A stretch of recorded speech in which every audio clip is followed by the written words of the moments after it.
Salut et bienvenue dans cette nouvelle vidéo. Aujourd'hui, je vais vous montrer comment faire pour ajouter une image comme un reflet dans des lunettes. Donc, on va partir d'une image de base telle que celle-ci. Donc, on peut très bien avoir des verres de lunettes de soleil ou des verres classiques, peu importe. Et on va voir comment faire pour incruster une photo, une image qui va servir de reflet dans ces lunettes. Donc, c'est parti. Pour ça, on va ouvrir l'image de notre choix dans Photoshop. Moi, je vais prendre, hop là, cette image. Je vous ai mis le lien en description. Et ce que je vais faire, c'est que je vais commencer par prendre ici mon outil plume. Je vais me mettre sur forme. Alors là, pour le moment, j'ai pas de fond et j'ai simplement un contour. C'est très bien. Je vais rester là-dessus. Et ce que je vais faire, c'est que je vais dessiner une forme qui fait le contour, enfin qui remplit mes verres en fait. Donc, je vais utiliser la plume comme ceci. Je vous mettrai en lien dans la description de cette vidéo un tutoriel qui vous redirige vers ma vidéo pour apprendre à utiliser l'outil plume si vous ne savez pas vous en servir, puisque je ne vais pas revenir dessus dans cette vidéo. Donc je fais le contour, voilà, très rapidement du verre de lunettes. Voilà. Une fois que c'est fait, eh bien, je vais retirer la couleur de contour et je vais mettre une couleur de fond, peu importe laquelle. Ça n'a pas vraiment d'importance. Après, si je vois que la forme coïncide pas très bien, je vais prendre ici mon outil sélection directe. Je vais cliquer sur les points que j'ai placés et je vais modifier, hop là, la tangente ici par exemple, pour remplir correctement ma forme. Alors là ici, je vais masquer, démasquer. Bon, on va dire que je suis bon. Et alors je pourrais repeaufiner un tout petit peu, mais pour pas perdre de temps, on va dire que c'est bon. Et là, donc c'est pareil, on va placer des points et on va faire la forme du verre. Voilà. Alors, non, je suis parti un peu n'importe comment ici. Je vais remettre mon point, je vais repartir d'un autre point. Mettons par ici. Voilà. Alors, comme ceci. Et on va aller boucler notre tracé en recliquant sur le point de départ. Voilà. Alors là, pareil, par exemple ici, je m'aperçois que mes points sont... Enfin, qu'il y a une partie qui déborde un peu, donc je replace correctement mes points, et là, je considère que je suis bon.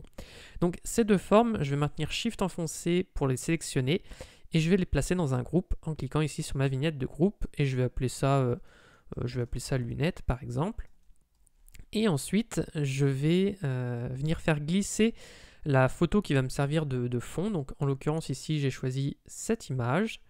Donc, je la fais glisser dans mon document. J'appuie sur Entrée pour valider l'importation. Et je vais faire Alt-clic, comme ceci, pour créer un masque d'écrêtage. Et donc, du coup, c'est comme si je faisais clic droit, créer ou annuler le masque d'écrêtage ici. Et comme ça n'apparaît que dans la forme des lunettes. Alors, je vais faire Command-T ou CTRL-T sur PC pour redimensionner cette image. Si vous êtes sur une ancienne version de Photoshop, maintenez Shift en même temps que vous redimensionnez la photo, sinon vous allez la déformer. Et je vais la placer à peu près comme je le souhaite. Alors ici, je trouve que la manière dont la photo va apparaître, ça ne va pas me plaire. Alors je vais la placer à peu près comme ça pour le moment. J'appuie sur Entrée pour valider. Je peux, en fait, comme le modèle est un peu de 3/4, ce que je peux faire, c'est aller dans Édition, Transformation et choisir Inclinaison. Et ensuite, je bouge le point là vers le haut et celui-ci vers le bas pour créer une sorte de distorsion de perspective et j'appuie sur Entrée pour valider. Je fais ça très légèrement, mais ça peut me permettre d'obtenir un meilleur effet.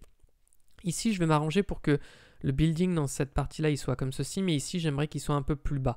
Donc, je vais faire Command-J ou CTRL-J sur PC pour dupliquer mon calque. Je vais refaire Alt-clic pour le repasser en masque d'écrêtage. Et cette version-là, ici en bas, je vais la déplacer pour que dans le vert ici qui est à droite, je sois correct en fait. Donc là, je vais considérer que je suis bon. Donc évidemment, je déforme un peu, mais c'est pas grave ici. Je veux juste un effet qui soit le plus esthétique possible. Et je vais créer un masque de fusion sur ce calque ici. Donc c'est pas obligatoire, hein. Si votre photo elle coïncide directement, vous n'aurez pas à redupliquer. Mais ici je trouve que ça rend mieux comme ça. Donc je vais créer un masque de fusion, je vais prendre le pinceau en appuyant sur B, je mets une opacité à 100%, je me mets en noir et je vais peindre ici dans le vert de gauche, comme ceci. Comme ça je fais apparaître la meilleure partie. Et donc, hop là, on voit ce que ça me fait.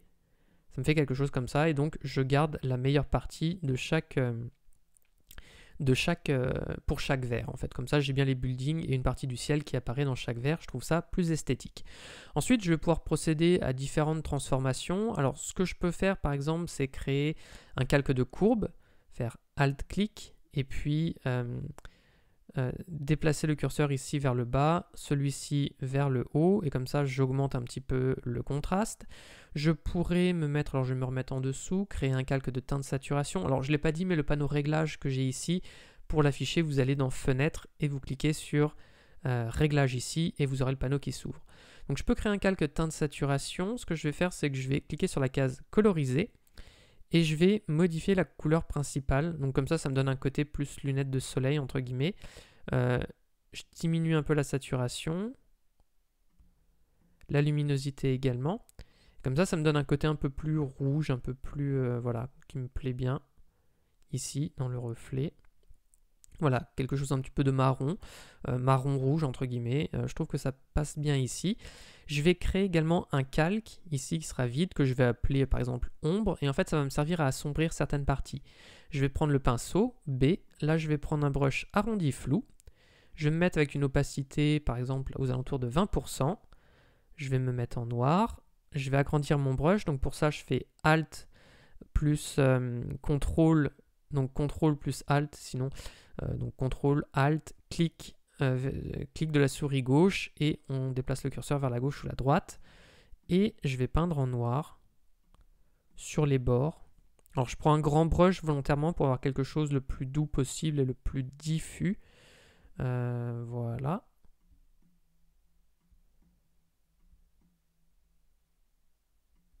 Hop là. Si jamais vous trouvez que vous avez eu la main trop forte, bah vous pourrez recommencer. Hein. Vous pourrez recommencer quand vous le souhaitez, ou sinon vous baissez l'opacité. Moi je vais considérer ici que c'est bon. Et ce que je vais faire également, c'est que je vais créer un calque par-dessus, que je vais appeler reflet. Et là, je vais mettre des petits reflets, alors très rapides. Ce qui serait bien, ce serait de mettre des réflexions, donc on pourrait récupérer des textures, mais j'ai pas trouvé quelque chose, des textures qui me plaisaient assez vite. Donc ce que je vais faire, c'est que je vais simplement prendre du blanc, je vais prendre mon pinceau, je vais laisser une opacité à 20% et quelques, non peut-être un peu plus élevé ici, 30% et quelques. Je vais prendre un brush arrondi net, donc avec une dureté de 100%. Et ce que je vais faire, alors là je vais réduire la taille du brush. Voilà, et je vais peindre des traits comme ceci. Alors je vais faire également Alt-clic, comme ça je le passe en masque d'écrêtage. Et je vais faire des traits comme ceci. Je vais faire pareil sur l'autre vert. Si on veut que nos traits soient parfaitement droits, on fait un clic, on maintient Shift enfoncé et on fait un deuxième clic et ça nous relie en fait les deux points. Donc c'est un clic, maintenir Shift enfoncé, faire un autre clic et ça nous fait un trait parfaitement droit entre nos différents points. Et donc comme ceci, je vais pouvoir créer des reflets tout simplement, assez rapidement. Bon, ils ont un côté assez graphique et pas hyper photoréaliste là pour le moment, donc pour améliorer ça, je vais baisser l'opacité. Ce que je pourrais faire, c'est changer le mode de fusion également, peut-être les passer en mode incrustation, ça peut s'imaginer.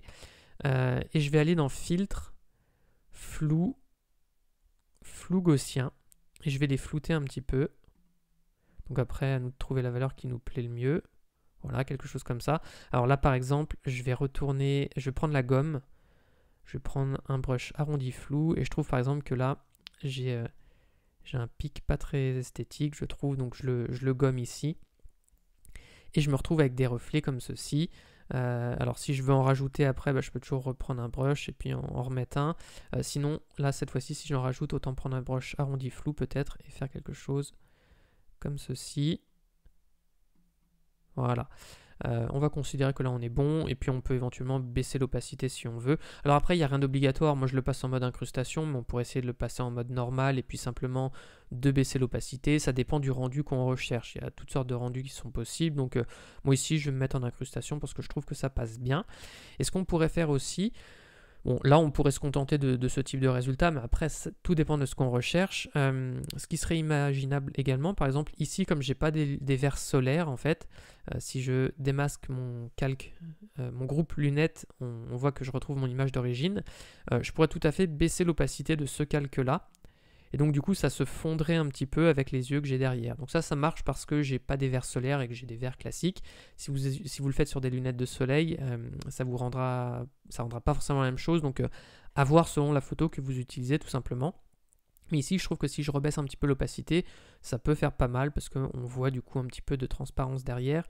Et ça me plaît bien. Et donc du coup si je masque et démasque, eh bien, on voit ce que ça nous donne. On a ajouté le reflet d'une image dans des verres de lunettes sur Photoshop. Donc voilà, j'espère que ce tutoriel vous aura plu. Si c'est le cas, je vous invite à mettre un like et à vous abonner à la chaîne. J'en profite aussi pour vous dire que j'ai créé une formation offerte de 3 heures pour vous aider à débuter sur Photoshop. Si ça vous intéresse, vous avez juste à cliquer sur le lien qui est dans la description. Sur ce, moi je vous dis à bientôt pour une prochaine vidéo.